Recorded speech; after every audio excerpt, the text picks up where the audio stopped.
Tervitame taas üksteist Jumala kojas Jeesus Kristuse nimel. Tema on hea ja tema heldus kestab igavesti.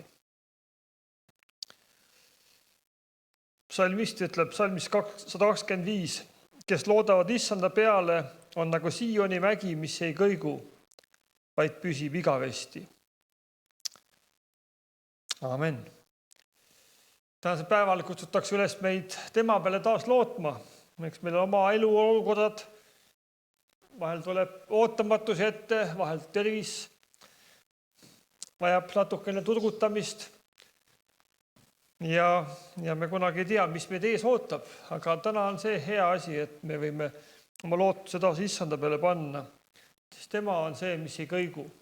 Kõik muud asjad me ümber võivad olla, mis tulevad ja lähevad ja on ja ei ole ja töötab või ei tööta, aga Sioni mägi on otse kui üks selline märk püsivusest või sellist seisma jäämisest. Ei see kõigu. Ja issand on see tugev kalju, kelle peale võime kindlad olla igal ajal. Et issand õnnistagu meid tänasel päeval siin tema sõna juures ja palume jätkuvalt tema juhtimist ja armu ja ligiolu. Me palvetame. Hea taevan isa, me täname sind, et sina oled see kalju, mis ei kõigu, mis püsib igal ajal, igas olukorras. Me võime vaadata issand sinu peale ja teada, et kui ka kõik asjad muutuvad, siis issand sinu arm ja heldus ja sinu armastus on seesama eile, täna ja igavesti. Jeesus, me täname, et sa oled täna meie keskel siin ja issand, me tahame paluda endi sinu kätesse. Paluda Jeesus, et sinu püha vaim võiks olla meie keskel ja meid puudutada, meid õpetada, meid juhatada, mõtteid suunata ja et me süda oleks valmis ka tähele panema seda, mida sina tahad meile rääkida. Jeesus, palume su kätte ka nende eespalve soovid, mida täna oleme kaasa võtnud. Sinu ette tahan panna, sa tule õnnistamas. Tänu sulle, et sa oled täna jõudu jaksu andnud ka Vallile, kes täna meie keskele jõudnud ja kinnitada teda väga ka oma armu ja heldusega. Palume su kätte ka Reeda, kes on kodus ja vajab tervise poolest turgutust. Jeesus, sina puuduta, tervenda teda ka oma armuga. Jeesus, me täname sind, et sina oled hea. Issand, sa kuuled ka neid palved, mida me salajal oleme südames toonud. Issand, kellel on tööd vaja, kellel on leiba vaja, kellel on vaja mitmed vajadusi täita. Issand, tänu sulle, et sinu käest tuleb abi ja issand, me tahame pilgu sinu peale tõsta. Jeesus, me täname, kiidame, ülistame sind tõesti. Oleme keskel oma armuga. Aamen. Aamen. Me laulame nüüd Jumala ülistuseks mõned laulud.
Siis sünnivad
Laul kutsus üles meid uskuma imedesse, uskuma Jumalasse ja see ka üks põhjus, miks me tuleme ka pühapäeviti, kui võimalus on Jumala kotta, tuleme ka üksteist julgustama ja üles tõstma ja toetama ja üksteise pärast palvetama. Võiks ju kodus ka üksi olla, seal ka võib-olla usk kasvab ka vahel ikka, aga see, kui koos olla teiste usukaaslastega, õdede-vendadega Kristuses, siis on palju julgem ja palju rõõmsam. Näeme, et koos, nagu öeldakse, üksi saame kiiremini, aga koos kaugemale. Nii et on hea koos Jumala lastega olla Jumala kojas.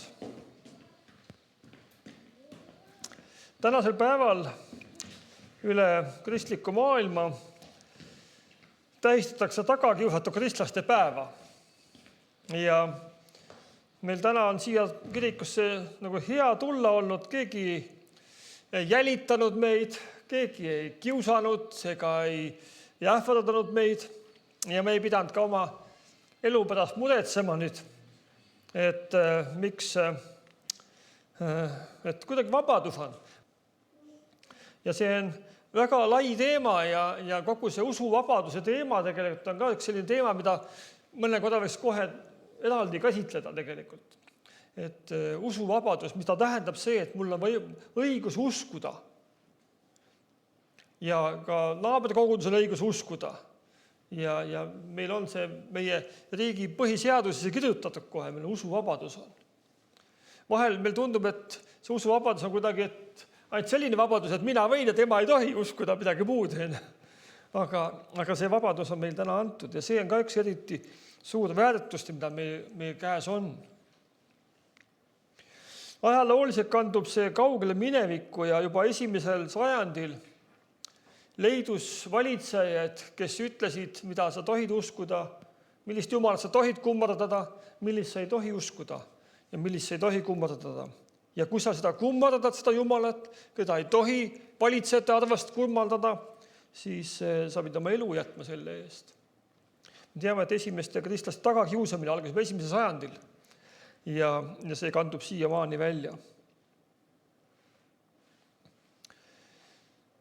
See on imelik, 2000 aastat tegelikult ja tänasel päeval on 280 miljonit kristlast, kes on väga raske tagakiusu all elamas. 280 miljonit maailmas. Ja see iga aastaga see arv kasvab. Sellel aastal näiteks ainuüksi Nigeerias on tapetud 7000 kristlast. Ja samuti on probleemsed paigad, eriti Eritrea, Põhja-Korea, Afganistan, aga ka Pakistan, Hiina, Põhja-Aafrika riigid, Kagu-Aasiaski, Indoneesia ja mitmed teised. Et on see, et sa avalikult ütled, kui keegi saab teada, et sa usud Jeesusesse, siis homme sind ei ole. Aga ometi sellise tagakiusu ajal leidub inimesi, leidub kristlasi, kes tunnistavad, kes kannavad edasi seda Jumala ideed Jeesuse Kristuse läbi. Loeme täna ka Markuse evangeeliumist mõned salmid 13. peatükist ja 1-8. Sellest tänasest päevast nagu lähtuvalt, tänase päeva teemadest lähtuvalt ma natuke peatun ka sellisel lõpuaja teemade juures. Ja ma avastasin, et ma ei mäleta, millal viimati jutlustasin viimse päeva tulekust näiteks või viimse päeva teemadest üldse või lõpuaegadest. Ja et olgu täna üks hea päev, teeme algust. Markuse evangeeliumi 13. peatükk ja 1-8 salm. Ja me loeme. Ja kui nad pühakojast lahkusid, ütles üks ta jüngrist talle: õpetaja, ei näe, missugused kivid ja missugused hooned. Jeesus ütles talle, kas sa pead silmas neid suuri hooneid? Ei jäeta siin kivi peale, mida maha ei kistaks. Ja kui Jeesus istus Õlimäel pühakoja vastas, küsisid Peetrus ja Jaakobus ja Johannes ja Andreas temalt omavahel olles. Ütle meile, millal see kõik tuleb ja mis on tunnustäheks, et kõik see hakkab täituma. Aga Jeesus hakkas neile rääkima. Vaadake, et keegi teid ei eksitaks. Paljud tulevad minu nimel öeldes, mina olengi see, ja eksitavad paljusid. Aga kui te kuulete sõdadest ja sõjasõnumeid, ärge ehmuge. See kõik peab sündima, kuid veel ei ole lõpp käes. Siis rahvas tõuseb rahva vastu ja kuningriigi vastu, paiguti maavärinaid ja näljahäda. Need on sünnitusvalude algus. Aamen. See on pikem lõik, Jeesus läheb õpetusega edasi, aga me teeme siin väikse pausi. Ja Jeesus teab, mis on tulemas. Ja ta valmistab oma jüngreid ette ja ütleb, et valmistuge, olge valmis. Meie ellu tulevad sageli asjad ootamatult. Ja me ikka kuuleme inimeste käest seda, et ma ei olnud valmis. See asi tuli nii ootamatult. Auto tuleb alati ootamatult katki ja haigus tuleb alati ootamatult ja tihtipeale ka mingi õnnetus võib juhtuda ka ootamatult. Jeesus ütleb, midagi on tulemas, mida me teame, et see tuleb. Tavaliselt sellised ootamatused ja raskused, mis meie ellu tulevad, panevad meid proovile. Panevad proovile ka meie usu Jeesuse Kristusesse. Kui tugev meie usk tegelikult on. Et kui midagi juhtub halba inimese elus, siis esimene asi on tavaliselt et kus see Jumal oli nüüd? Miks Jumal mind ära ei hoidnud või seda õnnetust ära ei hoidnud? Ja mõnigi ütleb, kui Jumal ei suutu mind hoida selle olukorda keskele, siis ma ei usugi seda Jumalat üldse. Ja sageli siis olukorrad panevad meie usu proovile. Aga see juhtub siis sageli, kui me lootsime, et asjad lähevad teistmoodi, lootsime, et asjad lähevad nii, nagu meie uskusime. Aga ei juhtunud nii. Ma tean, et kui pereisa jääb haigeks ja lapsed nagu ootavad, isa terveks saab ja paluvad ja usuvad seda ja siis ühel hetkel, kui isa ära sureb, siis laste usk on kadunud. Sest Jumal ei vasta nende palvetel selliselt, nagu nemad soovisid. Jeesus korduvalt õpetab õpilasi valmistuma. Ja tänases kirjakohas me näeme, et Jeesus läheb oma jüngritega sealt templist läbi ja jüngrid räägivad Jeesusele, vaata, kui ilus see siin kõik on. Nii ilusad hooned, nii ilusad kivid. Ja Luuka evangeeliumis on öeldud sama kirjakoha kohta veel, et nad ütlesid, et see on tõotusandidega ehitatud või annetustega tehtud või selliste eriliste nagu ohvritega.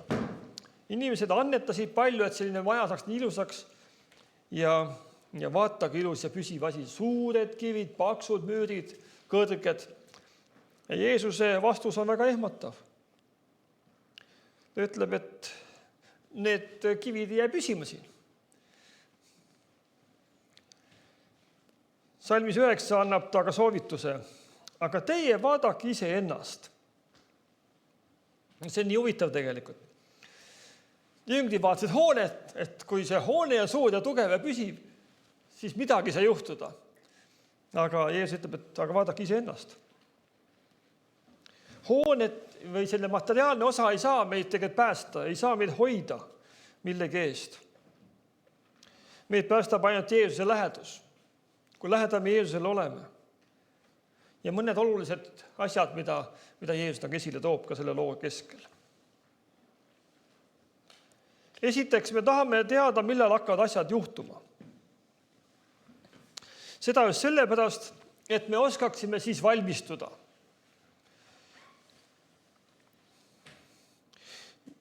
Me ei tea, kui kaua meile elupäevi antakse.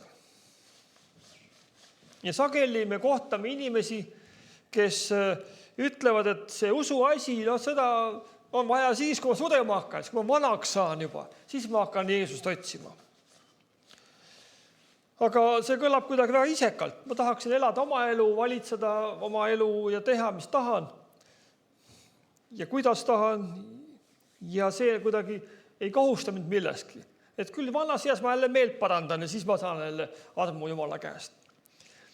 Me tahame elus nagu kuidagi naudelda või lõbutseda. Aga samas me nagu ei taha võtta ka sellist vastutust enda peale. Ja kes me tahaksime aru anda oma tegemistest. Matteuse 13, 32, Markuse 13.32 ütleb Jeesus, et seda tundi ega päeva ei tea keegi, ei inglike taevas ega poeg, ainult isa üksi. See päev, millal issand tuleb, me ei tea, millal see tuleb. Ja Jeesus ütleb, see tuleb nagu varas öösel. Me magame, me ei tea mitte midagi, mis ümbrikul toimub ja siis see päev tuleb ühel päeval. Ja see tegelikult ühelt poolt on nagu hirmutav. Hirmutav, et sellepärast, et me ei ole valmis. Aga Jeesus ütleb, et aga olge siis valmis, kui veel ei ole see päev tulnud. Siis hakata valmistuma on hilja juba. Ma mäletan mu lapsepõlves üks unenägu, mis siiamaani meeles on. Ma olin päris väikene ilmselt ja see oli selline värviline unenägu, mida väga sageli ei näe ja ma nägin seda 2 korda järjest erinevatel õhtutel, erinevatel öödel. Ja see oli see, et ma nägin, kui pilvepiiri pealt oli tulemas Mooses ja Abraham kahekesi. Ja mina pidin valmis neile vastu minema. Ja mul ei vaja hobune võtta, panna kõik rakmed peale, kõik raudtüüd selga, panna kiived pähe, mõõk kätte ja mul kõik asjad kadunud. Ma leian midagi üles ja ma vaatan, nad tulevad järjest lähemale. Ja ma ei ole valmis. Ja ma ärkasin selle hirmuga üles nagu, et nemad tulevad ja ma ei ole valmis. See ongi vahel see lugu, et me jätame selle valmistumise kuidagi nii kaugele eemale, et küll aega on. Aga kui aeg ühele otsa saab, siis enam ei ole aega. Ja Jeesus ütleb, et seda aega tegelikult me ei tea mitte keegi. Ei tea inglit taevas, ei tea isegi poeg mitte, isegi Jeesus ei tea seda päeva. Isa üksi teab taevas seda aega, kui see aeg otsa saab. Aga ta ütleb ka seda, et aegalt leidub selliseid jutumärkides prohveteid, kes ütleb, et vaata, nüüd see kuupäev, see kellaaeg saab aega otsa. Siis tuleb Kristus. Me teame ajaloost, neid on päris palju selliseid hetki olnud. Aasta 2000 oli see, nagu viimane kord me mäletame, et kui öeldi. Ja hiljem olnud Ameerikas mitmed usuliikumisi, kes on kulutanud ette ja me teame Eesti ajaloost ka isegi. On see Stroomi rannas, kui rahvas läks valget laeva ootama või müüsid kõik maha oma varanduse ja Jeesus kohe tuleb ja siis pärast nad pidid ära minema rannast sealt ja oma elude tagasi, sest Jeesus ei tulnud. Ja ikka sellised prohvetid tuleb, kes pakuvad välja kuupäevi ja Jeesus ütleb, et need on valeõpetused, kes tahavad meid eksitada. Ja isegi tehakse suuri tunnustähti, et inimesed neid usuksid ja kuidagi autoriteete endale saaksid. Aga Jeesuse sõnum on selle asja juures ainult üks. Valmistuge. Olge valmis lihtsalt. Et ei pea muretsema selle pärast, vaid pange oma suhted Jeesusega korda. Teine asi, mida Jeesus välja toob ja teine teema, mille Jeesus tähelepanu pöörab, on selliste vaimulike juhtide esile tõus, kes ütlevad endid miskit olevat. Mina olengi see. Nüüd ma lahendan kõik probleemid ära, mina olengi see. Ja need inimesed aegalt tulevad ka. ja ütle, et nüüd tehke annetus minu heaks, nüüd tulge toetage mind ja see mina nagu siit kõrvalt paistab tagant välja kuskilt alati. Ja see sama väljend, mida Jeesus kasutab ka siin nende valeprohvetide suus, mina olen see on väljend, mida kasutas Jumal enda kohta, kui ta ilmutas ennast Moosesele põleva põõsa loos. Ja kui Mooses küsib, kes sa oled, kui ta näeb, et see põõsas põleb ja Jumala ingel räägib temaga, kes sa oled, siis ta ütleb, mina olen, kes ma olen.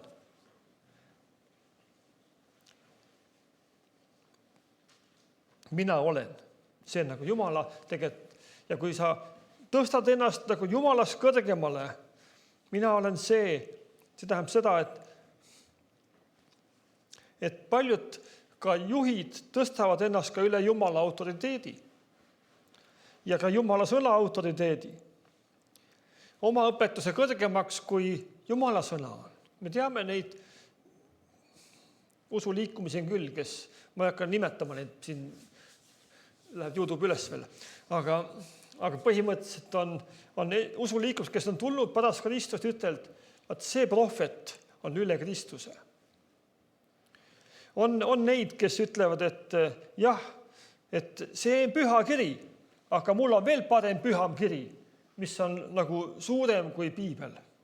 Ja ikka jälle on sellised isikuid ja sellised inimesi olnud, kes saavad mingi ingli käest ilmutuse või kuskilt mingi kuldtahvlid, kirjutavad sealt maha pühakirja ja ütlevad, et see on nüüd suurem kui see Jumala sõna. Selleks, et me need tüübid ära tunneksime, kes selliseid asju kuulutavad ja õpetavad, on meil enda vaja ka Jumala sõna hästi tunda. Sest viimasel ajal on eksitajad palju. Ja selles mõttes Jumala sõna Pauluse läbi ka ütleb, et me taotleksime enamaid vaimuande ja üks vaimuand on eksiõpetajate äratundmine. Ja seda me võime ka paluda enne selle. Meil oleks see tunnetus, õige tunnetus, mis on Jumalast, mis on juba midagi inimlikkuseni juurde pandud. Kolmas vahel on see hirm on hirm tuleviku ees. Me teame, salmis 7 lugesime, kui te kuulete sõdadest ja sõjasõnumid, ärge ehmuge. See kõik peab sündima, kuid veel ei ole lõpp käes. Keeruliste riikide ja rahvaste vahelised olukorrad, nende olukordade keskel me peame meeles pidama, et need asjad peavad sündima. Aga kõik olukorrad on Jumala kontrolli all. Me ei oska seda seletada, miks just üks rahvas peab kogema sellist sõjakoledust ja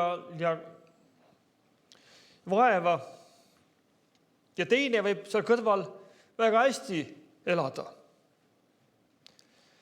Me ei oska seda seletada, aga Jumal teab. Meil ei ole küsimusi ega vastuseid küsimustele, miks tornaadod tulevad just vaeste saareriikide peale. Või maavärinad käivad üle just sealt, kus vaesus on palju. Kliimamuutustes on ilmselt rikastel palju suurem nagu tegu, aga vaesed kannatavad. Kui me neid teemasid enda jaoks lahti mõtestame, siis me võime hakata hirmu tundma või ärevusse minna. Kuidas see kõik tuleb, mis nüüd juhtub, mis homme saab, kas mind ka see puudutab või mitte. Elus on palju asju, mida me saame muuta ja on asju, mida me ei saa muuta. Ja sageli need asjad, mida muuta ei saa, nende pärast ei ole vaja üldse muretseda. Sellepärast, et küll Jumal teab. Paljud mured jäävad muretsemata, kui õpime Jumalat kõiges usaldama. Ja vahel ongi vaja elada päev korraga. Ma ei mõtle selle peale, mis homme saab, vaid ma elan tänases päevas.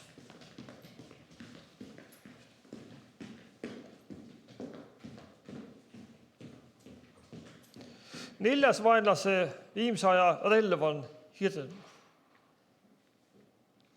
Väga paljud totalitaarsed valitsejad hoiavad oma riiki kontrolli all hirmu läbi. Ja öeldakse, kui inimesel hirm inimest valdab, siis ta nagu halvab ära inimese.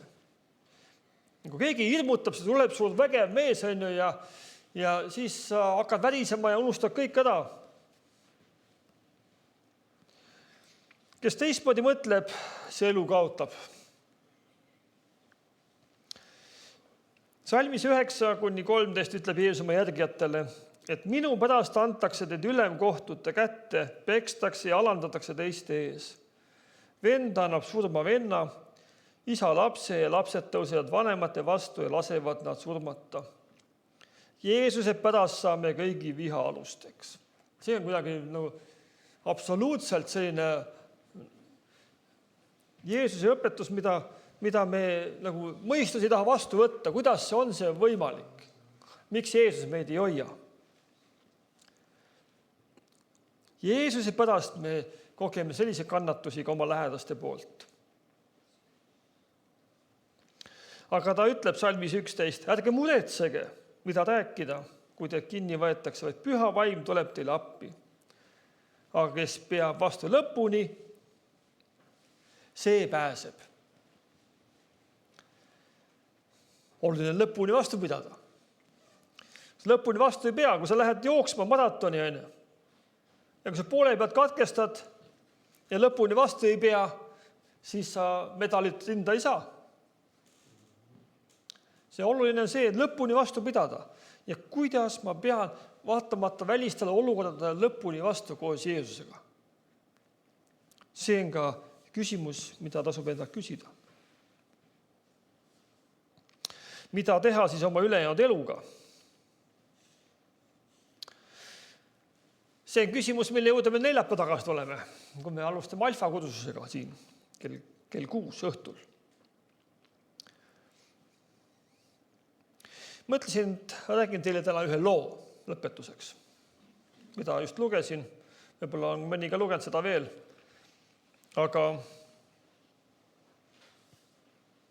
ühele maailma rikkamale mehele öeldi, et tal on jäänud 12 kuud elada. See on John Rockefeller.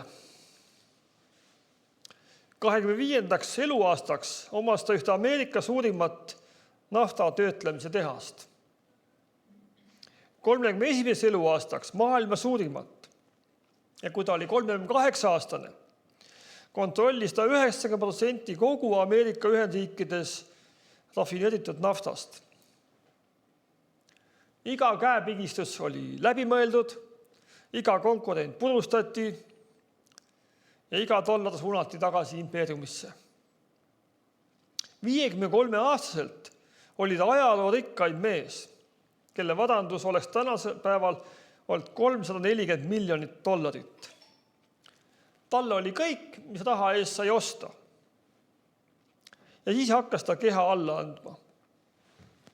Juuksed langesid tükkidena välja, krooniline valu muutis ta iga päev talumatuks, tema kõht talus suppi vaevult, uni muutus võimatuks, naeratus kadus ta näolt.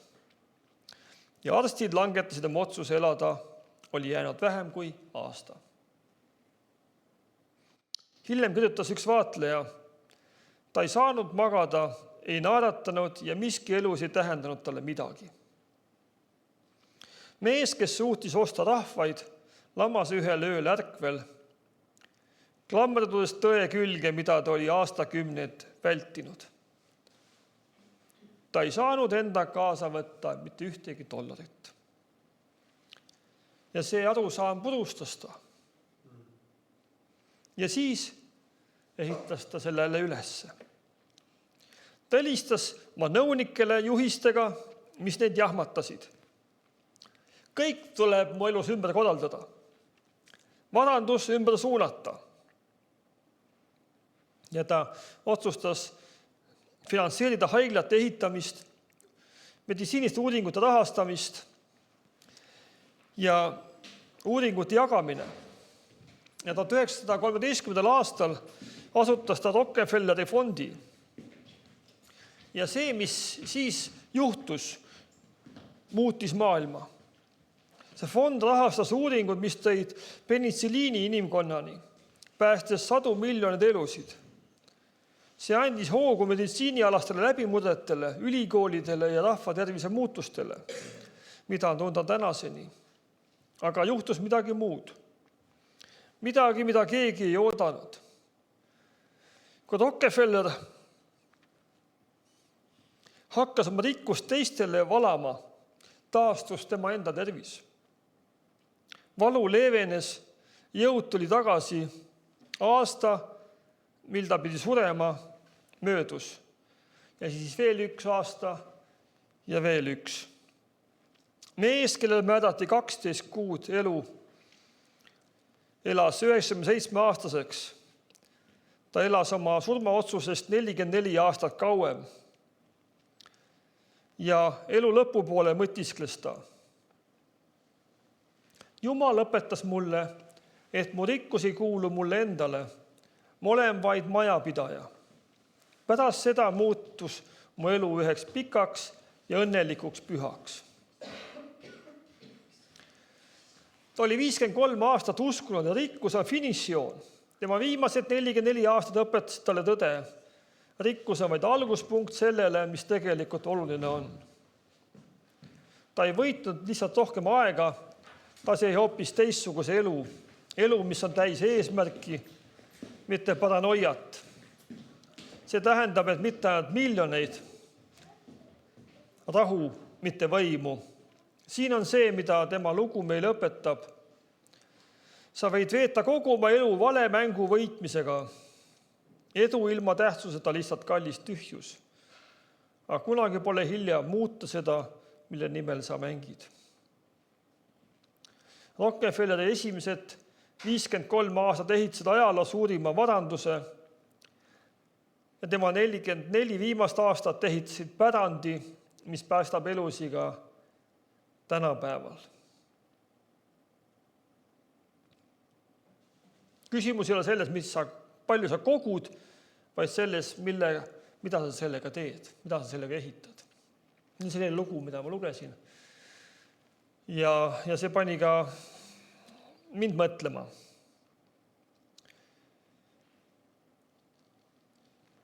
Jeesus kutsus jüngrit õpetades üles neid valmistuma, ette mõtlema.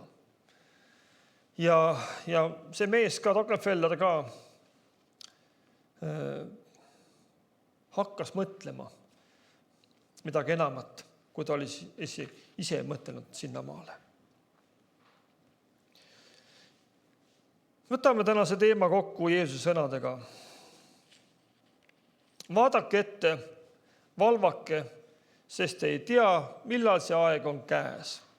Nii nagu inimene, kes reisis võõrsile ja jättis oma maja, andes sulastele meelevalla, iga ühele tema töö ja uksehoida käskides valvata, nõnda valvake. Need on Jeesuse sõnad Markuse 13:33-37.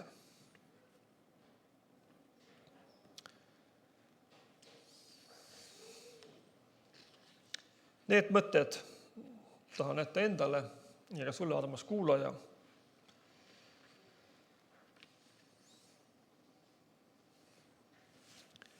Oleme tähelepanelikud õpetuste teemal, isikute teemal, kes tulevad, kes tahavad eksitada, ja hirmu teemal, kuhu me oma hirmud paneme, ja see ärevus. Anname selle ka Issanda kätte, teades, et tema on lahendus. Tema teab parimal viisil, miks need asjad tulevad mis asjad juhtuvad. Aga tänasel päeval tahame issand ette kanda ka need usukaaslased ka üle maailma, kes kannatavad tänasel päeval ka sellepärast, et nad Jeesuse usuvad. Ja eks ajakirja märtrite hääl on ka, mis on ilmumas. Ja võite võtta kaasa pärast ja lugeda veel siit väga paljudest lugudest ja rahvast ja riikidest, kus inimesed räägivad, mismoodi nemad, millise surve ja pinge all nemad peavad Jeesust järgima. Toogu see meie südamesse aga tänulikkust, et meil usuvabadus on ja võime tänasel päeval ka vabalt palvetada tema poole, valmistada ka ennast ette, sest me ei tea, mis tulemus on, aga hoiame Jeesuse ligi. Amen. Me palvetame.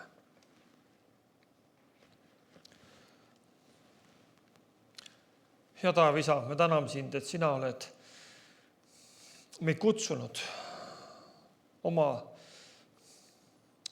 juurde, oma lasteks, oma järgijateks. Isa, me täname sind, et sina oled näidanud meil tee.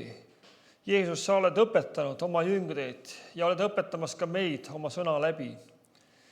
Ja kui tuleb ka inimesi, kes ütlevad, et mina olen see veel tähtsam ja veel parem kui Jeesus, ja minu õpetus on veel targem ja veel parem, siis Jeesus, tänu sulle, et sa oled seda meile ette rääkinud juba. Me võime valvsad olla ja vaadata, kas see ikka on nii. Jeesus, me täname sind, et tänasel päeval võime pilgu üles tõsta sinu poole ja tõesti paluda ka nende inimeste pärast, kes tänasel päeval sinu nime pärast kannatavad, kes ei tea seda, mis homme juhtub, kas nad jäävad ellu või jää ellu ja mis nendega tehakse. Aga nad teavad, et vaatamata kõigele on need kõik sinu kontrolli all. Sina tead ja sina mõistad ja sina toetad ja viid läbi igast olukorrast. Jeesus, tõsku see meie südames ka tänulikkust selle vastu, et meil on palju parem elu. Me ei pea muretsema nii palju kui need inimesed, kes elavad tagakiusu all ja kes ei julge kõvasti palvetadagi. Jeesus, me tõesti täname sind, et selles inimesel ka on inimesi, kes nendes olukordades ka jagavad sinu sõna, jagavad rõõmusõnumid sinust. Jeesus, me täname sind selle eest, et sina kinnitad ja julgustad ka neid seal praegult, kes on ka vanglates selle usu pärast Jeesus sinusse.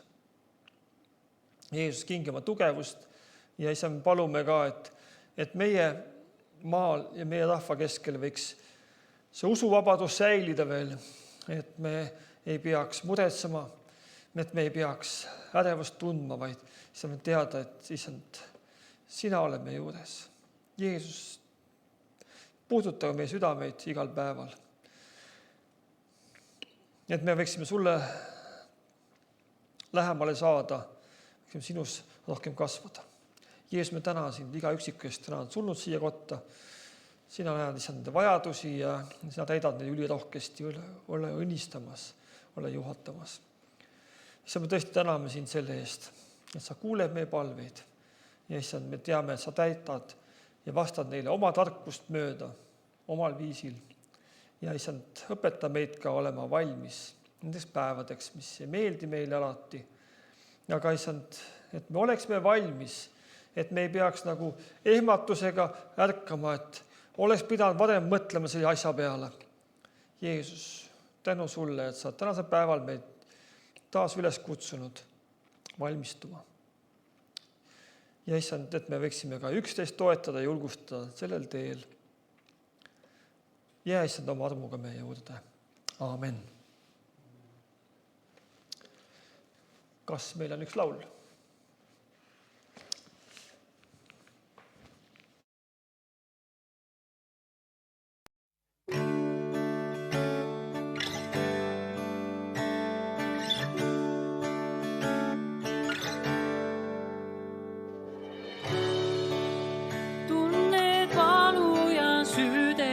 sees, patukoorem, mis rahutuks teeb, Jeesus sind kuuleb.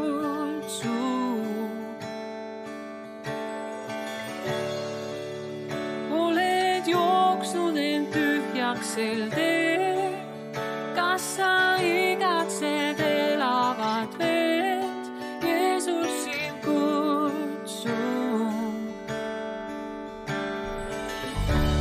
See altar meid ootab, me ei saa käiduna vali, me Jeesus, ta veri on maksnud andestuse eest.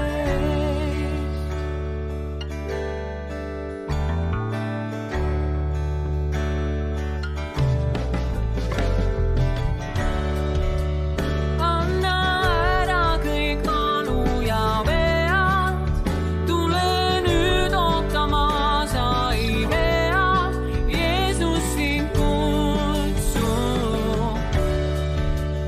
Mured rõõmuks sa vaheta nüüd, tuhast tõusmas on üks elu uus, Jeesus sind kutsub.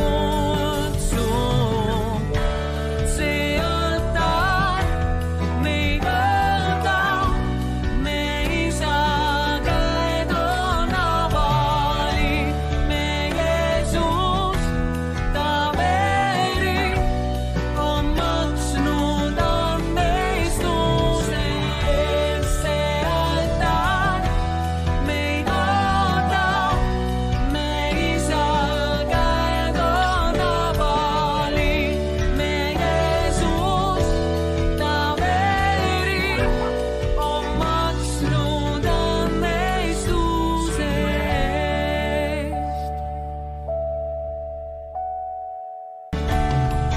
Võrratu päästja, kas oled ta auline? Oh halleluuja, üles tõusuta.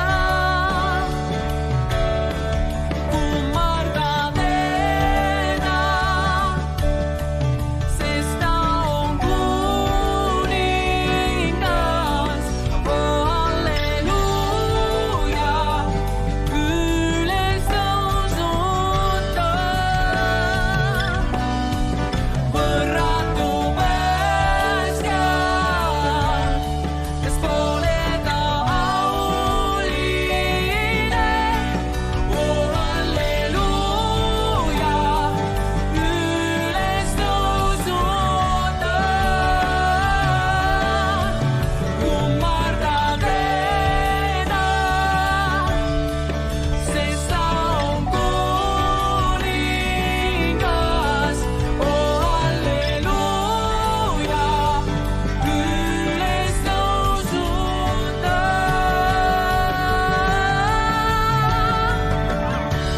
See altar meid ootab, me ei saa käiduna vali, me Jeesus, ta veri on maksnud andestuse eest. See altar meid ootab, me ei saa käiduna vali, me Jeesus, ta veri on maksnud andestuse eest.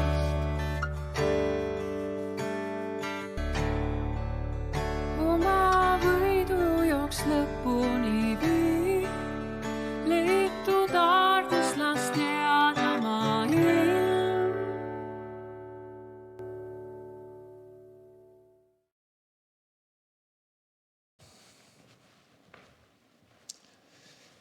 Teadete osas nii palju, et sel neljapäeval saame rahvas kokku kell 6 ja alustame alfa kudususega. Nii et kõik on oodatud. Nii et me alustame väikese einega, kui jumal lubab, ja siis arutame erinevad teemasid, kristliku usu ja teemade, kes Jeesus on, miks ta suri, mis eluga pihta hakata, püha vaim, kuidas ta tegutseb ja kõik muud teemad veel, et võtke julgesti osa, kui vähegi võimalik on, ja võite ka mulle teada anda täpsemalt, kes kindlasti on tulemas.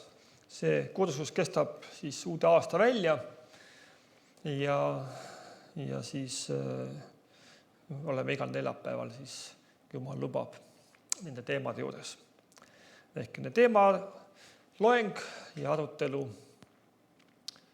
Nii et olete tere tulemast. Ja uuel kuul varsti on see november läbi ja hakkab jõulukuu võihta juba. Nii et olge ju selleks valmis. Ja jõulukuul on jõuluteemad juba.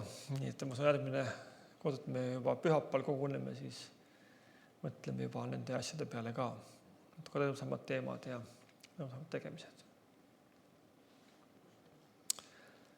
Aga tõuseme ja oleme õnnistussõnadega veel.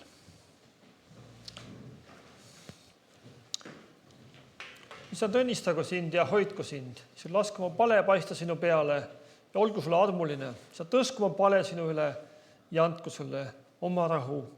Aamen.